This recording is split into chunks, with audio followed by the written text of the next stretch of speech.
Good morning. On behalf of THSTI, RCB, other institutions in the NCR Bioscience Cluster at Faridabad, and the Department of Biotechnology, Government of India, we welcome you for the first of the Professor M.K. Bhan Memorial Lecture Series. Professor Maharaj Kishan Bhan was one of the strongest pillars of the research ecosystem and innovation in the country. His love for children and his passion to find effective solutions for their health drove him to lead some seminal research when he was at the Department of Pediatrics at AIIMS for over 3 decades. These interventions got translated into clinical practice and policy and made a significant impact on the management of some critical childhood diseases.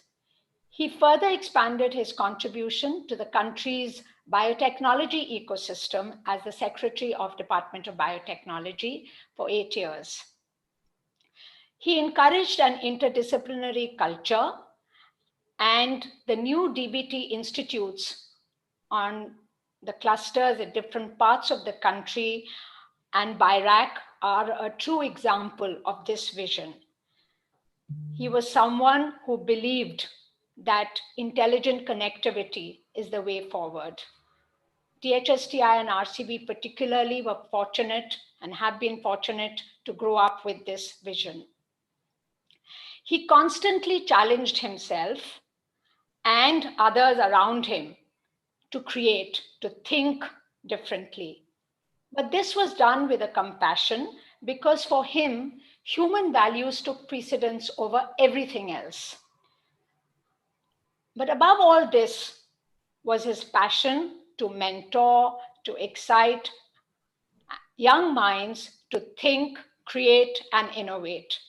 And because of that, after he superannuated, he continued to work with young investigators to facilitate sustainable research systems outside the government in the Society for Applied Studies and in academic institutions like IIT Delhi.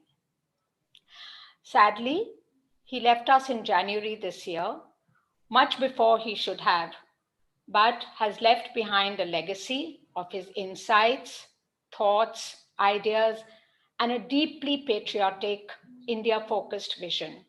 And of course, the large number of people he touched in many different ways.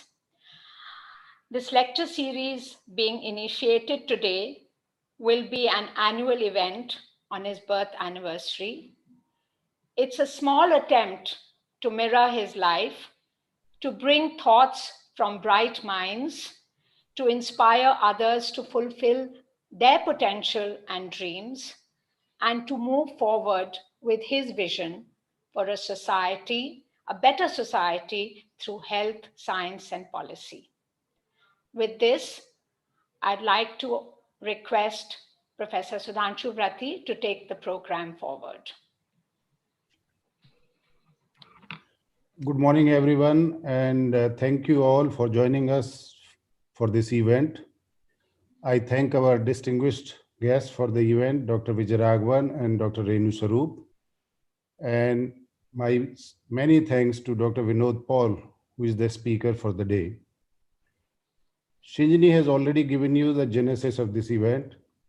It is our privilege at RCB and THSTI to host this event in memory of Professor Bhan, who was instrumental in setting up these two institutions among the several others. Actually, Dr. Bhan was a true institution builder. I will now request the chairperson of our Board of Governors and Secretary, Department of Biotechnology, Dr. Renu Sarup, for the presidential address and her message. To mark this event, I will also request her to name the cluster auditorium in memory of Dr. Bhan as the Professor M.K. Bhan Auditorium. Thank you very much. Once again, it's over to you, Dr. Sarup. Thank you very much, Sudhanshu and Shinjini, and thank you all for being here today.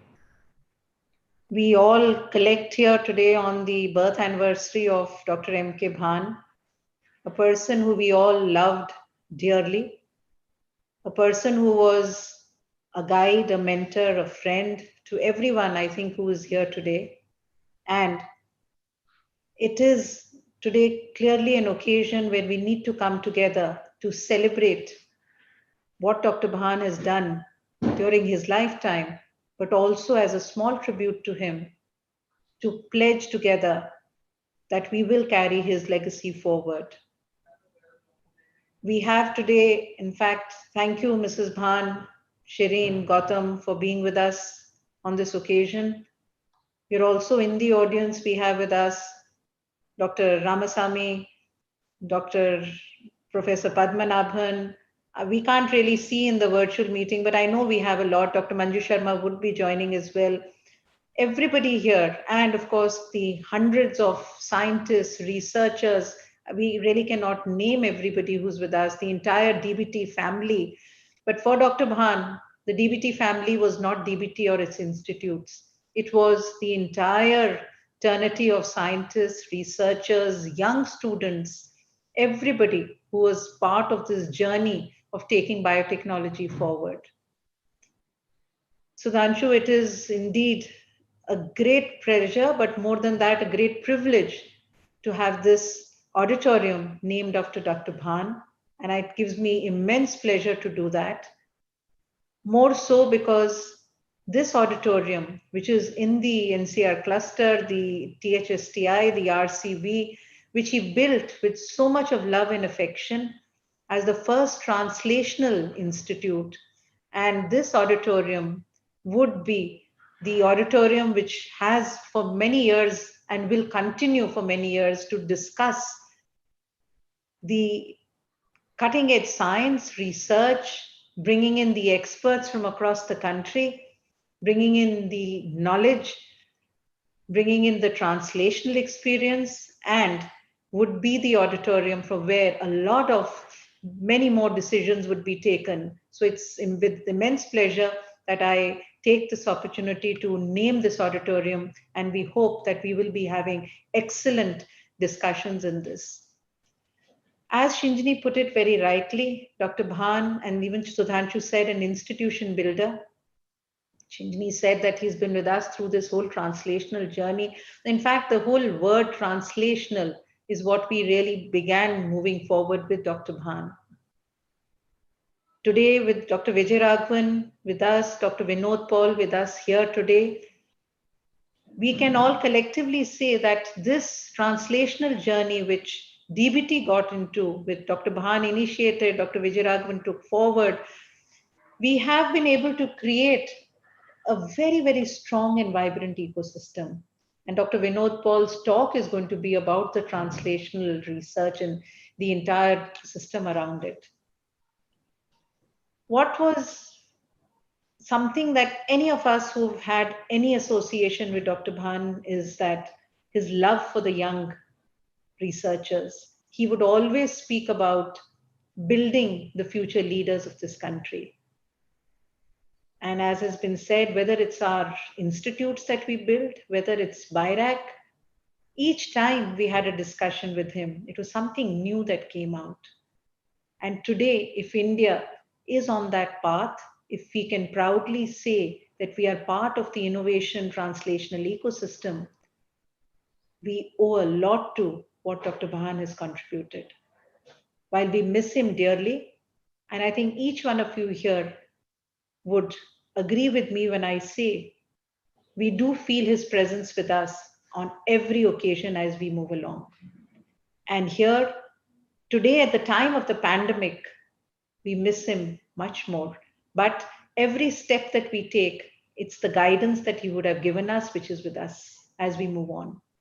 On this occasion today, it also gives me immense pleasure that the Department of Biotechnology is formally launching the M.K. Bhan Young Researcher Fellowship Program, something which Dr. Bhan was always keen for, that how do we get these young researchers to work with them, to work forward, to work towards the research activity. And with this, I feel very pleased and privileged to announce this before you. This is an annual fellowship program to recognize and encourage our bright researchers to continue their research in the country after their PhD. And here we are looking at making them independent researchers to begin with, since we will have some limited numbers who come in, they will work with the DBT autonomous institutes, and subsequently we will consider opening it and expanding it to others as well. This is a small tribute that we have making to Dr. Bhan so that these young researchers who come in can then work towards cutting edge research and be the future leaders of our country. We hope that with the MK Bhan Young Researcher Fellowship Program, we will build next leadership within our country, a leadership of young researchers who will follow the guidance and the footsteps of what Dr. Bhan has taught us. And with this, the legacy would move on.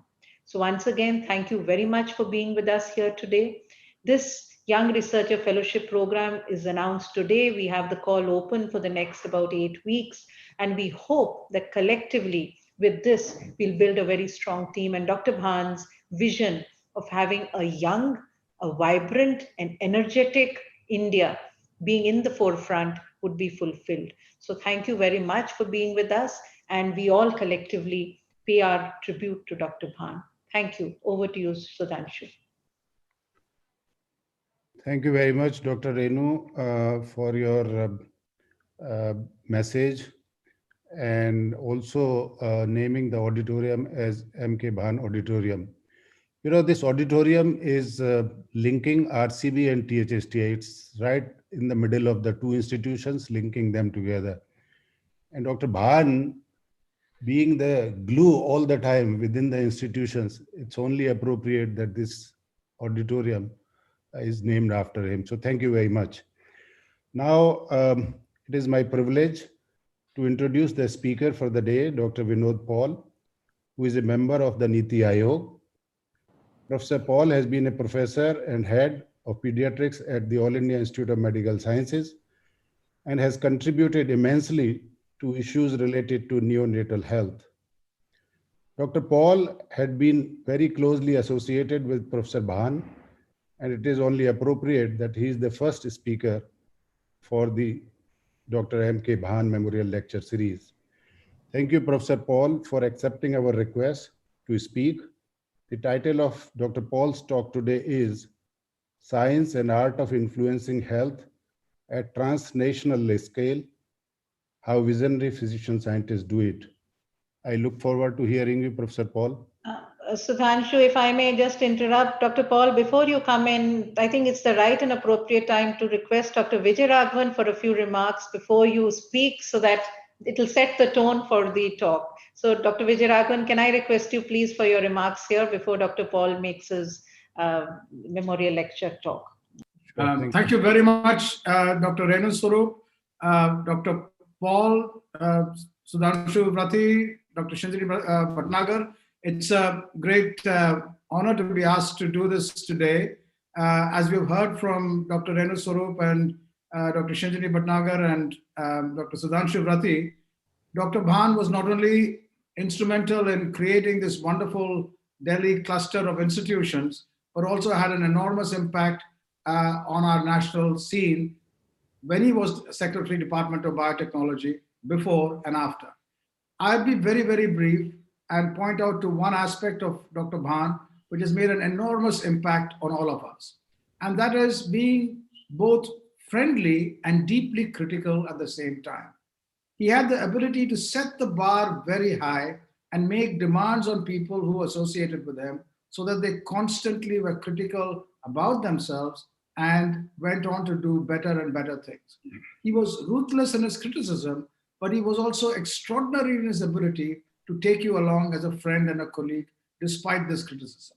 It is this ability to take people along while at the same time being critical, which has lasted in our environment, in our science environment, and that's absolutely essential at all times, and particularly at this time. Collegial working together, and at the same time putting our scientific views across without any difficulty or any fear is something which he inculcated. And he had an ability to do this where at the end of every discussion, you were, came out inspired and challenged and wanted to do wonderful things and never hurt. This rare ability is something which many of us have learned from him, and we must continue as we go ahead. Thank you very, very much, and I look forward very much to hearing Dr. Paul and the discussions afterwards. Thank you. Thank you very much, Professor Vij Raghavan. May I now request Professor Paul to give his talk. So over to you, Professor Paul. Thank you. I think I first load these slides and then start so that there's no interruption.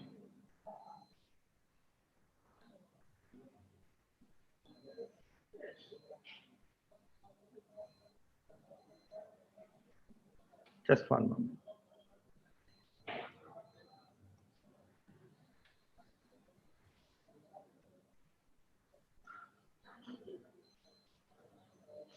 Shinjini, can you see the slide? They are loaded now.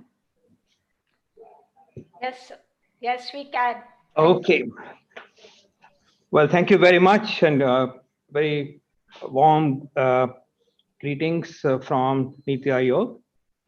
Respected Dr. Vij Raghavan, Dr. Renu Swarup, Dr. Sudhanshu Purati, Mrs. Girija Bhan and family, Dr. Shinjini Bhatnagar, distinguished DBT family, you've given me a very unique honor, which I will cherish throughout my life. This is very, very special, and I'm overwhelmed by your gesture, and it's a very special moment for me.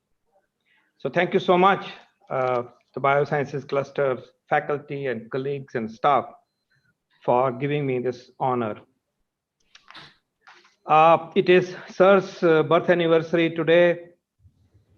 Although I have, and many of us have been remembering him each day, today obviously it is very special, truly special, because all the memories of 4 decades of my association with Dr. Bhan are coming back to me these few hours since morning in particular.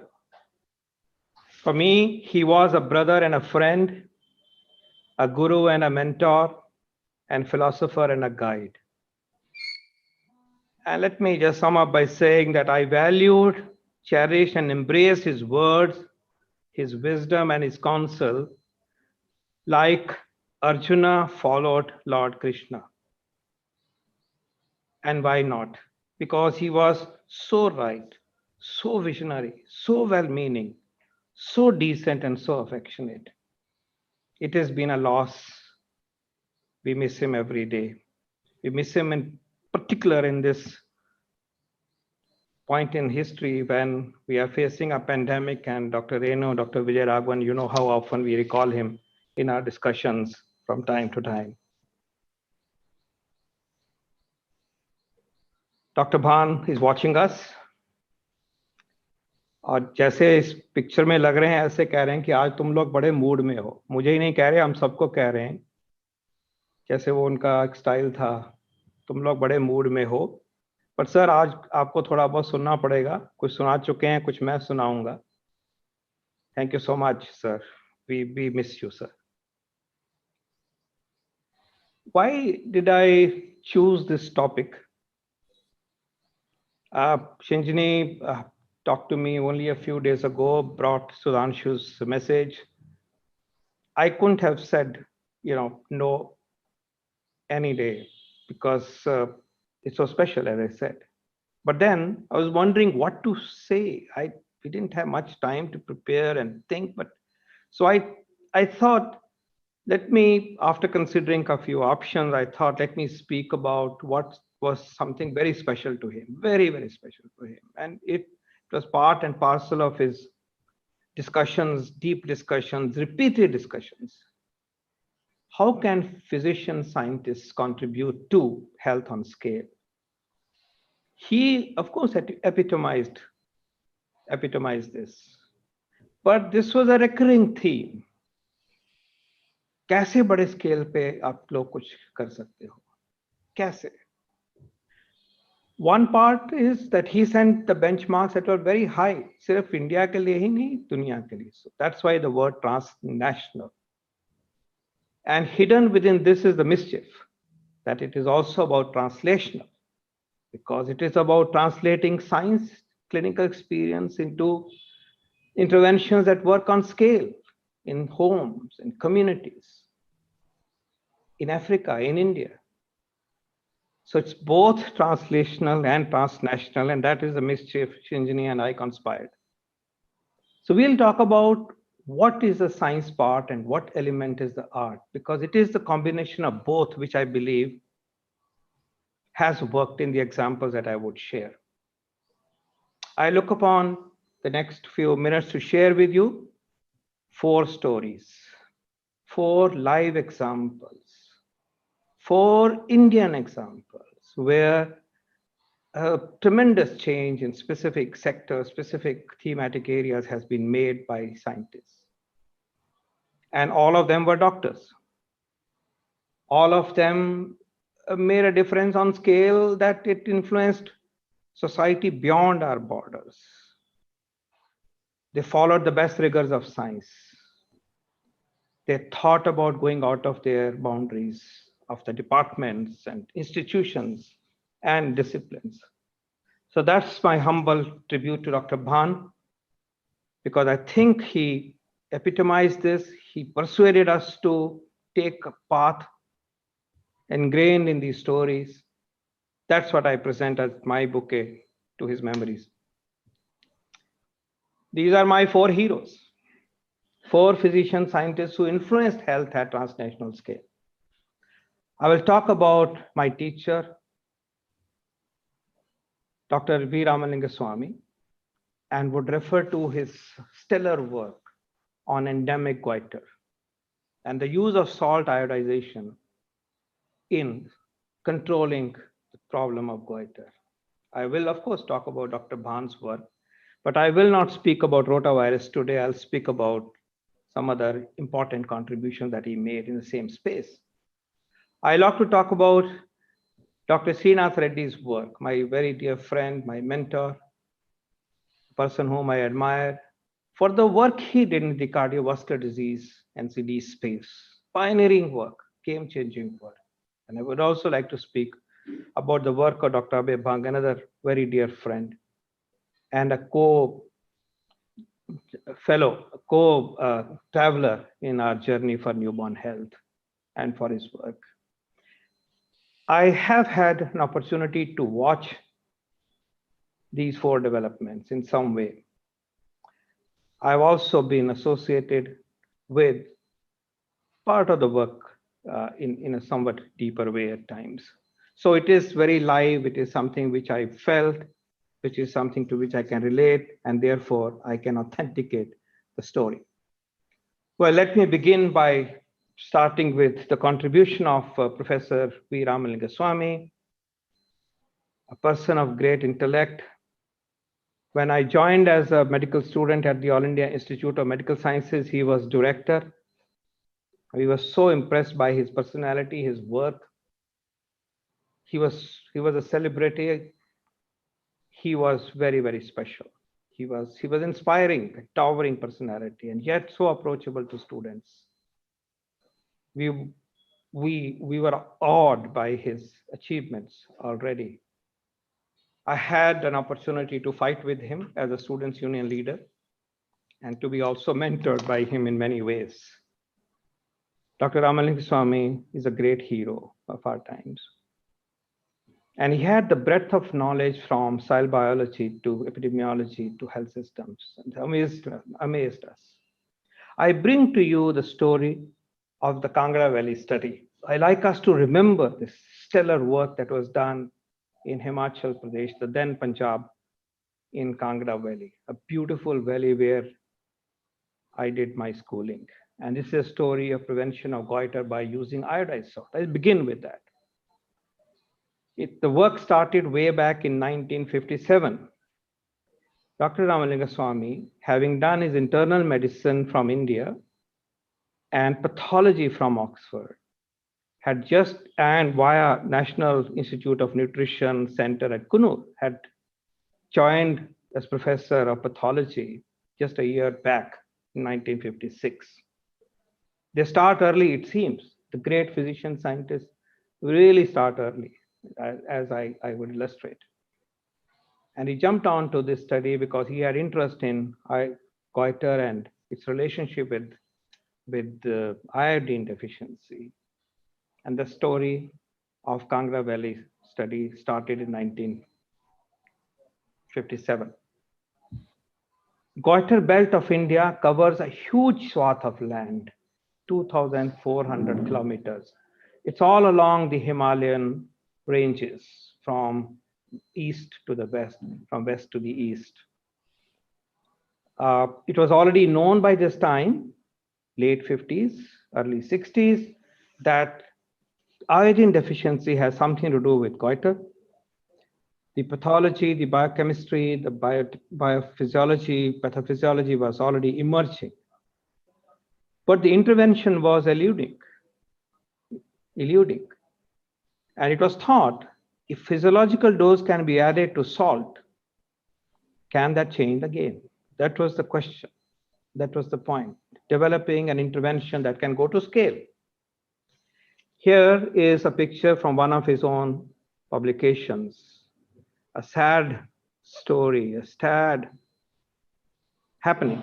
A girl with goiter and with mental deficiency. And this is a woman with a large goiter from an endemic area. And I may also remind that along this belt, not only humans had goiter, but also animals developed goiter. I have seen these animals, sheep and goat with large goiters. And I have, of course, seen in my childhood people like this in Kangra belt. Well, what did he do? This is Kangra, Palampur, which is a little bit northwest. He picked up 3 areas. This is called Zone 1, about 33,000 population, about 40 villages, 35 to 40 villages. Zone B, about 20 villages, but population is the same, about 35,000. And this is the third zone, another almost equivalent zone, the third area, these 3 areas. Here, working with the government of Punjab, a decision was taken that in these zones, the salt that would be supplied would be as follows. For this, by rule, by a diktat, this zone received iodide salt. This zone, iodide salt. Okay, this one received iodate salt in physiological doses. And this zone remained control, receiving plain salt. He worked and his team worked with ICMR and his team worked with the district health system led by one Dr. Such of Kangra Health Department. 3 zones, 2 salts, because there was a question whether this is more useful or iodate is more effective. So that's how it was started. The experiment started in 1957. And the elements of this were a special iodized salt plant was set up in Rajasthan. Supplies were controlled, as I showed. And one survey baseline was done in 1956. And the end line for phase 1 study was done in 1962. And also, another characteristic of physician scientists is that they'll back it up with biology. Iodine content of salt was measured. Iodine uptake of school children, representative school children, was measured. The science was not lost, even in those days, early 60s. What was the result of phase 1? Please pay attention. These are school children. The survey focused on school children and general population, about 7,000 representative individuals each. This is zone A. Remember, this is iodide, and this is iodate, and this is control. So the goiter prevalence came down for close to about 40 at the baseline to about 20, and in iodate to close to 15. And in general population, from 40 to under 20 in both these areas, and this zone remained unaffected. Simple design, simple outcome, but a game-changing outcome. And this study was published in Bulletin World Health Organization in the year 1965. This excited people. This changed how we control goiter disease in the country. They carried on with phase 2, and this time, this hapless zone, which was controlled, was also given iodized salt in the form of the same iodate that was referred to earlier. Because after 62, zone B also became the intervention area. What were the results in 1968 survey? That not only the first 2 zones, the intervention zones, continued to have lower and lower prevalence of goiter, but the B zone also showed a decline. And obviously, it didn't have a high start, missed that much advantage. But here also, it was demonstrated that giving physiological dose of iodine through salt iodization changes the goiter incidence, and it changed it forever. Because the publications came out, this is 73 publication encompassing phase 2, this is phase 1 work, and of course, whole lot of stellar work is well published in the literature. This led to start of the National Goiter Control Program right in 1962, even before the results were published. And today, I'm proud to say that the last survey done last year, completed last year, shows that more than 80% households of India have iodized salt usage. Direct result of this study, which changed not only the public health in India, but also globally, because this became the norm. And today, the norm for averting endemic goiter is salt iodization. That's the contribution of a physician scientist in a few years of his work. That's a story which I would like to submit to you. This is a team much later, 70s, courtesy of my another friend, Dr. Chandrakant Pandav, because the team continued to visit the area. This is Dr. Ramalinga Swami. This is Dr. Such. Regard for the collaborators. This is Dr. Kochupille, Karmarkar, and Pandav. Just to say that his association with that area and the work continued. I'm very pleased to share this picture with you. Now, here is a twist. This is the zone B, which before 1962 was a control zone, but after 62 was the intervention zone as well. I have a connection with this. If you are able to read, there's a place called Nagrota here. Now, this is the place where I did my schooling for 3 years, class 4, 5, and 6. And this is where we went in 2014. Believe me, this is a tree under which I did class 4, open school, no building. That is how simple this place was. And Dr. Bhan and I went there in 2014. At that time, we were part of the Himachal Health Commission, and we were traveling Himachal and working so closely. It was great pleasure interacting with him for many, many hours a day. So the twist is the following, that actually, when I was here, I was a subject of this study. So that's my connection with Dr. Ramalinga Swami's work. I was subject, but then it was in the intervention arm, and had the privilege of consuming the iodate salt.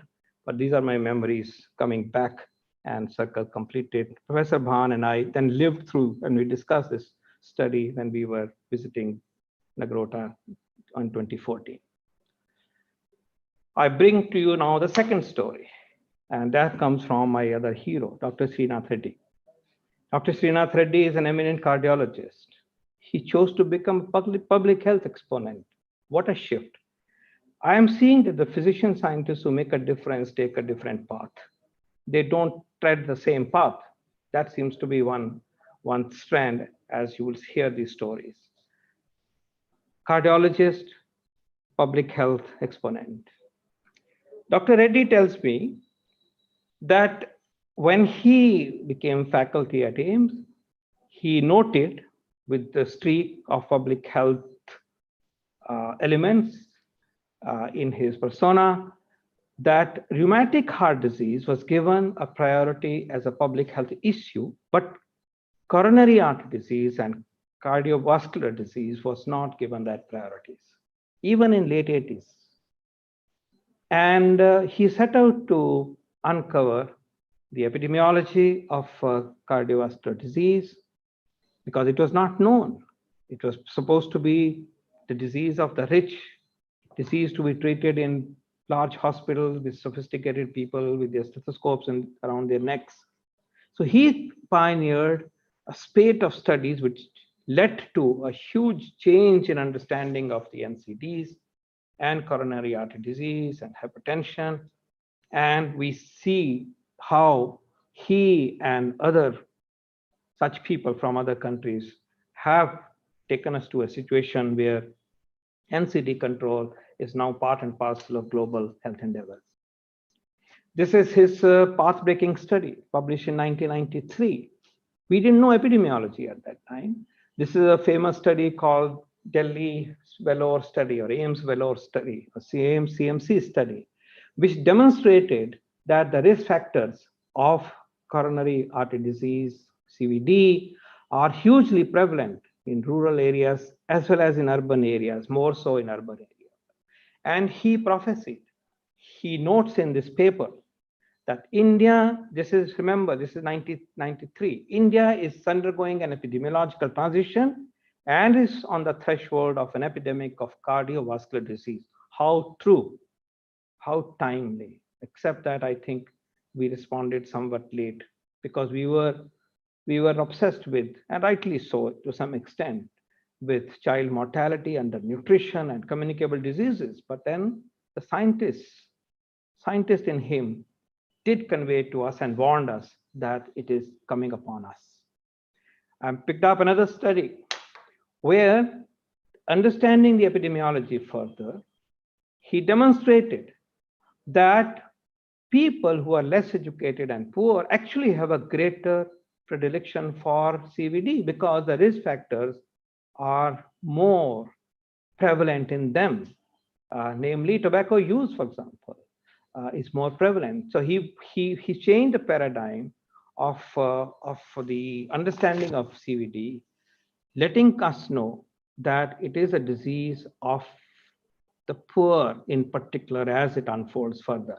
The study indicates that growing vulnerability of lower socioeconomic groups to CSD.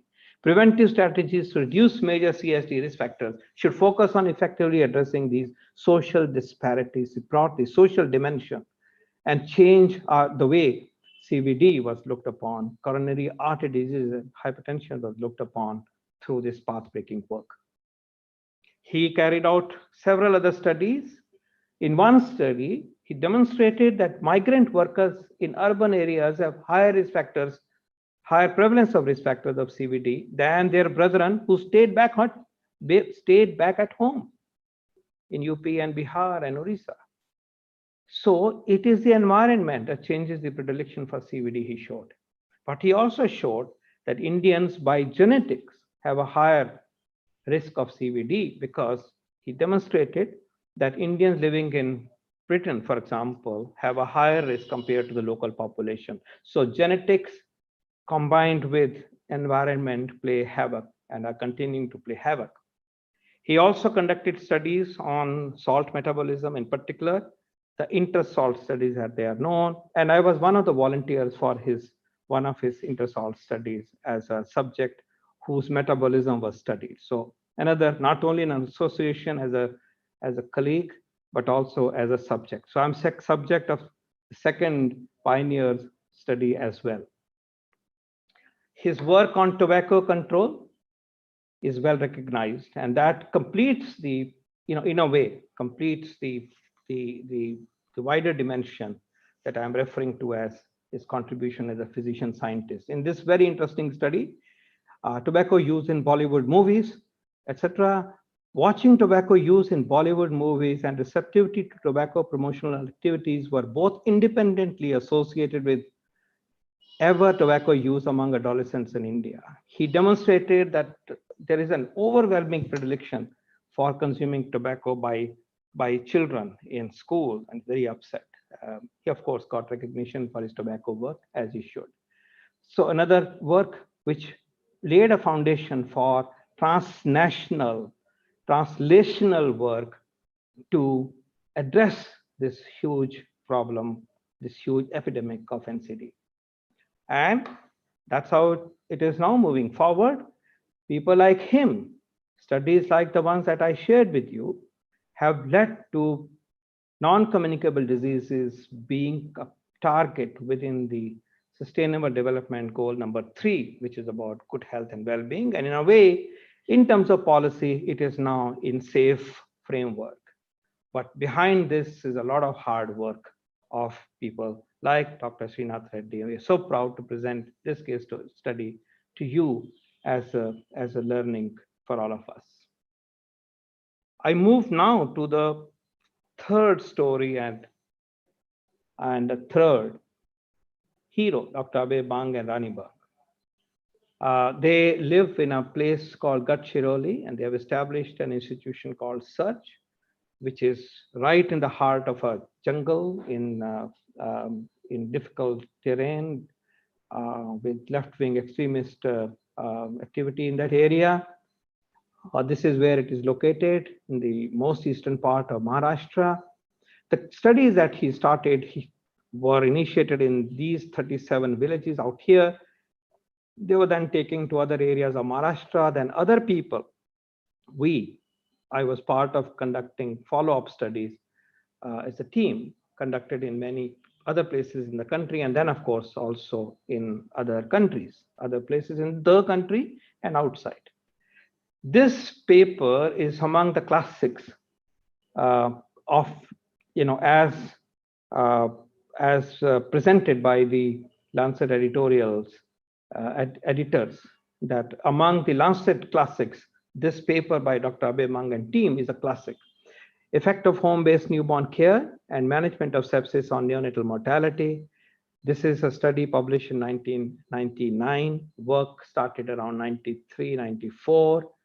And I said that I had a gentle association with this work, providing the neonatal health of the sophisticated kind for the intervention package that was designed. And the intervention package consisted of, apart from antenatal care, neonatal resuscitation by a worker, by a community level worker,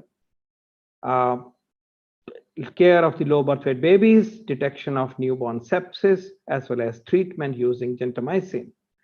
And the team comprised of a traditional birth attendant, the family, and this worker, which eventually we believe is the ASHA worker for us. And this had a very audacious design.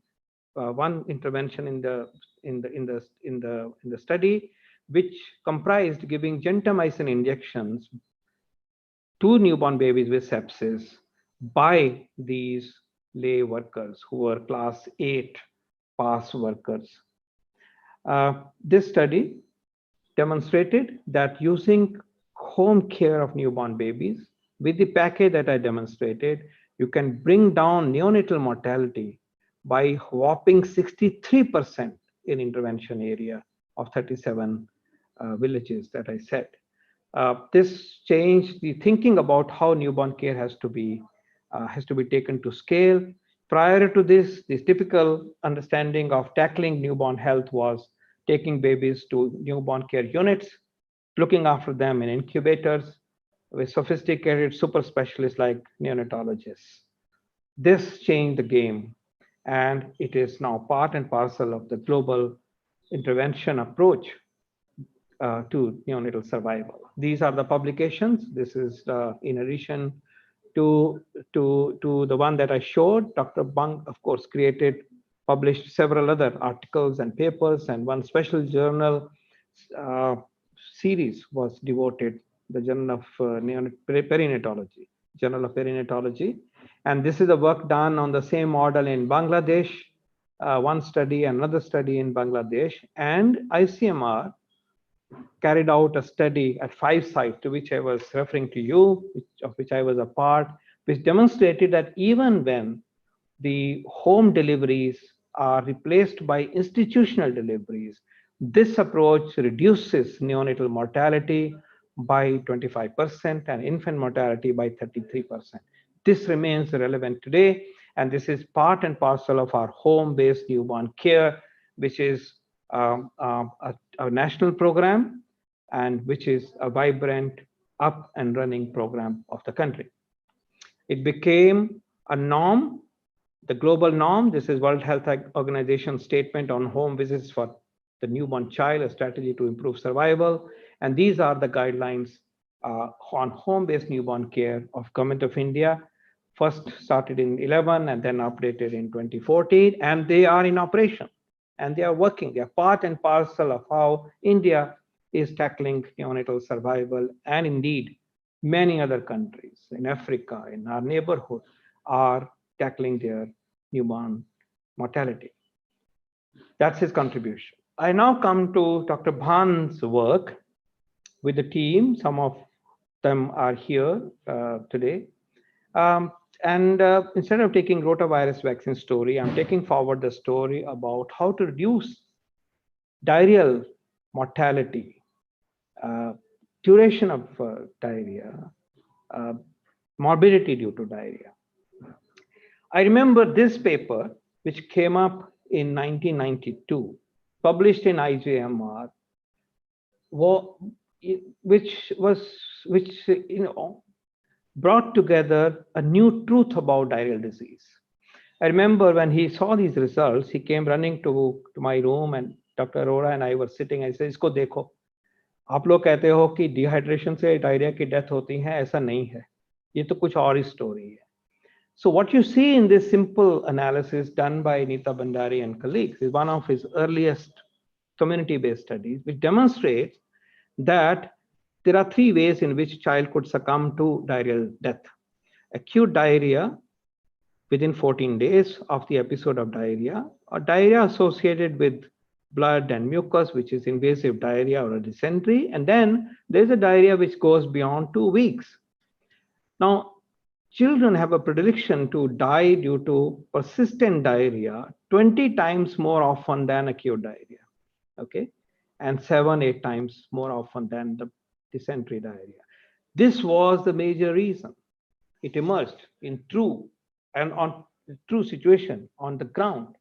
And this brought forth the notion of how to avert persistent diarrhea and how to tackle persistent diarrhea.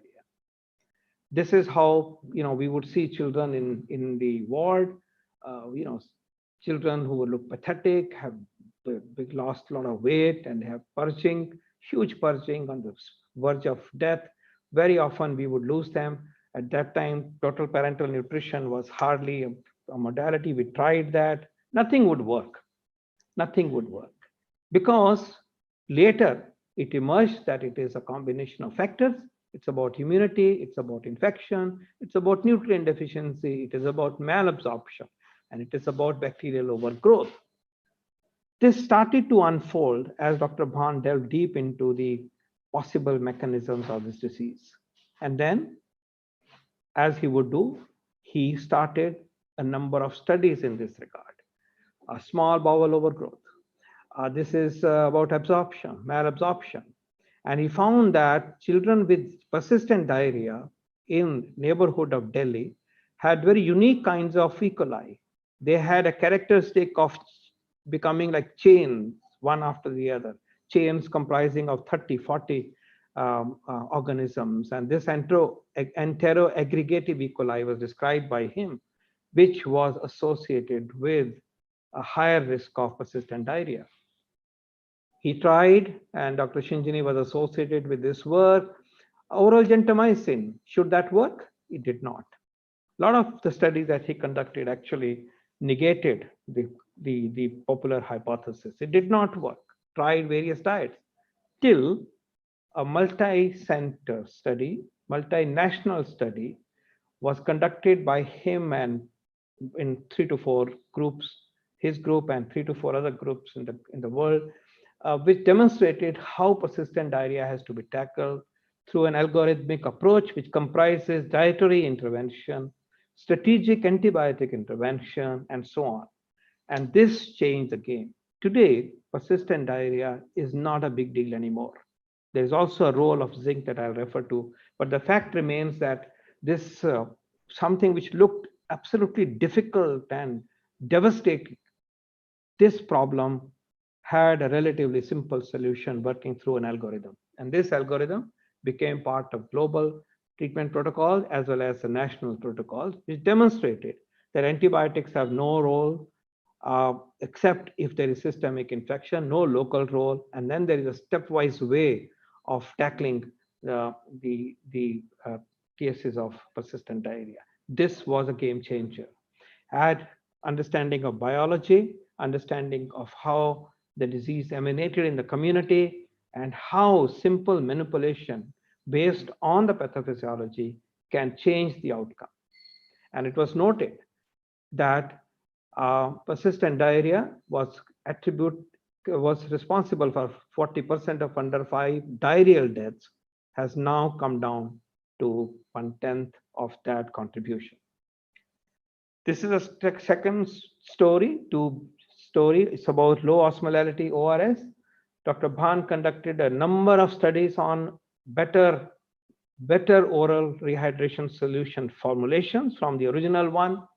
It included using moong dal, I remember, and it also had use of yogurt and so on.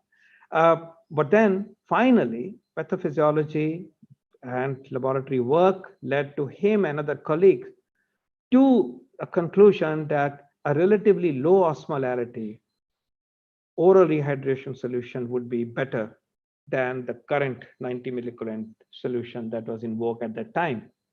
And these studies were done multiple countries, but led by Dr. Bhan and his group, and it is a norm. Today, low osmolarity is the ORS, and this is a norm in the world and norm in the country. Then the third element of this is the role of zinc in children with diarrhea. Dr. Sachdev had shown that zinc was less in cells in children having diarrhea. It led to the hypothesis that introduction of zinc can improve healing and could reduce diarrhea-related morbidity. A number of studies were done. This is added zinc along with ORS, whether together it makes more difference or one is better than the other. Similarly, whether zinc added in oral rehydration solution reduces stool output and or duration of diarrhea. This was proven, yes, it does, and so on. And ultimately, use of zinc is today a norm in the treatment of diarrhea, whether that diarrhea is being treated by me or being treated by an ASHA worker or a health worker in Africa. Today, the norm is that a child with diarrhea should receive oral rehydration solution, low osmolality, as well as zinc in the formulation, in the doses that were tested by Dr. Bhan and other teams under his leadership. 3 examples which made a difference to diarrhea-related mortality, and no wonder we are now talking about 0 diarrhea deaths in our own country. We are talking about 0 diarrhea deaths in the world because it is possible. We have these tools to address this, and when you add these to rotavirus vaccine, which is the fourth intervention on the menu, again fashioned by him, you can see how much contribution Dr. Bhan's team has done. And working as a physician scientist, transnational work and translational work is this example that I am pleased to present to you. So these are the 4 physician scientists whose work I shared with you this morning in memory of Dr. Bhan. These contributions are global, and these contributions make India proud. Let me in the end say what is the science and the art behind it. How do I synthesize what I see as the elements of the success of this story and the underpinnings of this contribution? So 7 habits 4 by way of science, and 3 by way of art. 7 habits of visionary physician scientists who make a difference. Science. First, they addressed big unresolved problems of public health importance. They addressed problems which affected millions. They affected millions, and they had the audacity to do so. So that's the first part. Second, they did not accept, they did not believe, and they questioned what was already accepted as wisdom and knowledge. They had the humility to ask questions and say, could this be something else? And they challenged the current wisdom, did not accept the current wisdom. And they set out to set the wisdom right. And the third is fundamental, that you can think big, you can challenge the wisdom, but then what do you do if you don't do systematic, high quality studies that are accepted by people as advancement of science and understanding? Conducting studies systematically, high quality, often in the community, often with other groups, is not easy. It needs funding. It needs certain qualities as a scientist. Without 3, 1 and 2 are only dreams, but they worked hard to conduct these great studies. And the fourth element I recognize is that they combined dimensions of health, dimensions of pathophysiology, delivery, all across. If I look at the continuum of biology, epidemiology, clinical sciences, community health, and health system, they clearly, each one of them picked up at least 3 of these in different combinations. So the story of persistent diarrhea is biology, epi, clinical, community, and ultimately health system, the entire spectrum. If I pick up Dr. Reddy's work, epidemiology, clinical, community, and then health systems, and so on. Dr. Bhan, Dr. Abhay Bang's work, community, clinical, community, health system, and of course, understanding of epidemiology. They looked at the problem in multi-dimensional milieu. They therefore also work with people with different capabilities and capacities. These are the 4 habits I believe these visionary physician scientists have and had. They were also art component. There were also art components in their habits. First, they decided to do something different and took risk. This is important. We need not do these things, but if you do, you are taking some risk because there is an opportunity cost apart from hard work, apart from the unknown that you may be concerned with. And this is something that comes from the heart. You want to do it or you don't want to do it. It's not about science. Second, they persisted. You can be a great scientist and you can give up. You can then move to another area, and third area, and fourth area. Keep having your CV filling up with publications. You don't have to persist. You can get your recognitions in a different way. They did not. They persisted. Dr. Ramalingam started in 56, and then you saw the picture of late 70s with Dr. Pandav that I showed you. That is part and parcel of your persona when you pick up a big cause. And the seventh habit is most critical, perhaps. They had the humility, they had the ability to work with teams, develop networks, develop colleagues, work with colleagues across the world, and not give up. You cannot be a solo player for this kind of a endeavor. These are the 7 habits. Let me go back again and enumerate. Address big unresolved problem, and there are horde of them. Don't accept what is already the known wisdom. The known is perhaps not the fully known. Conduct hardcore, high quality studies. And solutions happen, as Dr. Bhan would say, when sciences intersect. And therefore, look at the problem in multiple dimensions, because the solutions are not unidimensional. And in terms of art, be ready to do something different. Take risk and start early. I should have added that. Start early. Start in your 30s. So if young people are listening to this, please, these stories, and you can confirm them through your own discovery. They all started early and they persisted. If you don't start early, you don't have time to complete it all the way. It takes years and years. They did not give up. When the Moong Dal ORS failed, so what? Move on to something else. You don't give up. And then you work at teams and you create networks, you create institutions, and that delivers the health on scale. This is from Shinjini, so I have to acknowledge that. And I agree with this. If Dr. Bhan was to summarize this, okay, if we were to summarize what Dr. Bhan would say things to us, he would have perhaps said this, and this is a synthesis of what we believe, would be his own words.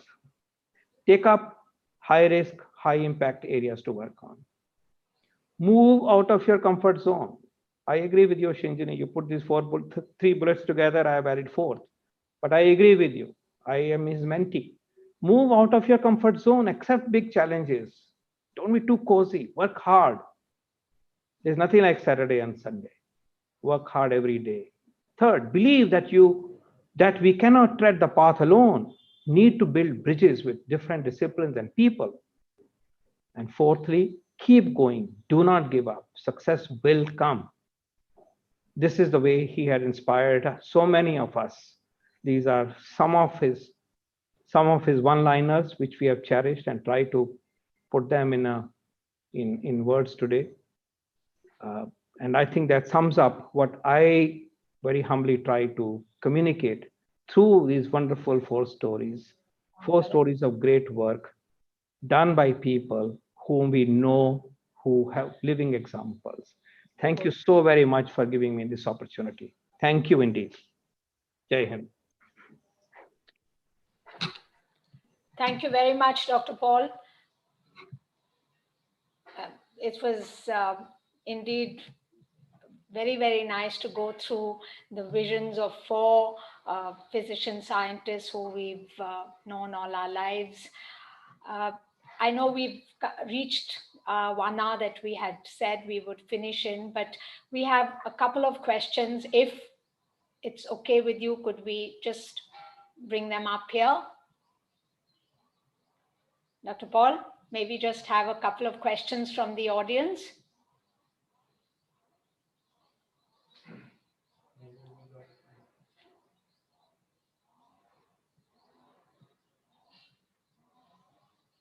I think we have lost the connectivity. We'll just give it another second.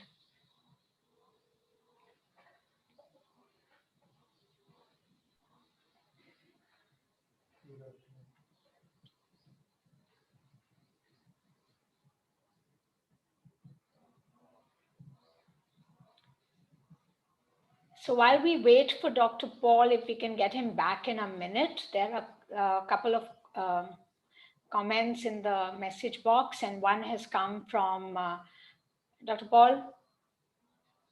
I can hear you and see you. Thank you. So thank you. Yeah.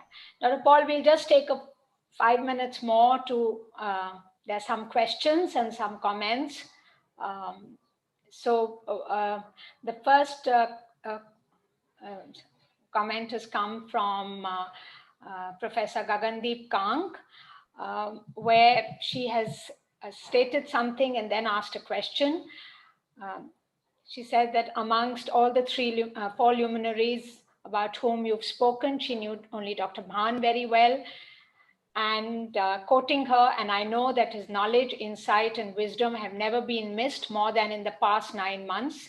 We have been lost without his guidance and counsel for science and for policy. No adjectives about his attributes: visionary, warm, incisive, thoughtful, gentle, skilled, patriotic, affectionate, strategic, ferociously intelligent, occasionally obsessive, are enough to describe the man or the mentor. I miss him, we all do. Her question is, what can we do to create the next generation of strategic thinkers on whom the government and society can rely for direction? This also reflects a couple of other comments and questions that have come in the chat box. So, sir, would you like to respond to that? Well, this is a very, it's a big, the question is simple, but the answer is not easy, because we'll have to really talk about many facets. Today's opportunity is, time sensitive, but certainly investing in young people, in giving them opportunities to work in interdisciplinary way, showing them the list and the plethora of unsolved problems, giving them the tools, laboratory tools, research methodological tools, financial resources. I think there's a Dr. Kang, you know that this is a big issue. It has multiple facets to this. Someday we must sit down and talk about it, and kindly use the opportunity that you have through me at the NITI to see how we can sit down and create an ecosystem of that nature. I am with you on that, but I'll not be more specific today. Thank you. One quick question, sir, is what is Niti Aayog thinking about promoting research and promoting young researchers? Well, Niti Aayog has prepared a couple of policy briefs, which are aimed, and we're working with Dr. Vij Raghavan and my esteemed colleague, Dr. Saraswat, member SNT, three of us, and looking at pathways above all of creating institutional base, capacity base, and also resource base. We are making a case very strongly to our leadership that investment in science and technology should increase, but then it should also increase in life sciences, and it also increase in sciences which are not getting as much budget as some of the other ones, a few other ones get. Certainly, it is on our agenda, and as I said, we have put the full might of the NITI system, the two of us, as well as Dr. Vij Raghavan, and we want to take it forward with full throttle in time to come. We want SNT to be a very important part of government's priority more than ever, and I think this pandemic has made it very clear how important the science solutions are for our life, but also for livelihoods and development. Thank you. And the last question, which has come from Professor Y.K. Gupta, did you ever see Dr. Bhan in an angry mood? The short answer is no. The more refined answer is that his anger would manifest not as anger, but as a bit of a silence, and you know that this is not something that he has liked. But anger, no. I think we have to learn anger management from a person like Dr. Bhan. That was a very strong characteristic of his personality. No, he would never be angry. No. Thank you. Thank you so much, sir. With this, we close the session. Thank you for joining us and for actually agreeing at such short notice. Thank you very much. Thank you, Dr. Vij Raghavan. Thank you, Dr. Swaroop, and all the other members who have joined this event. Thank you very much.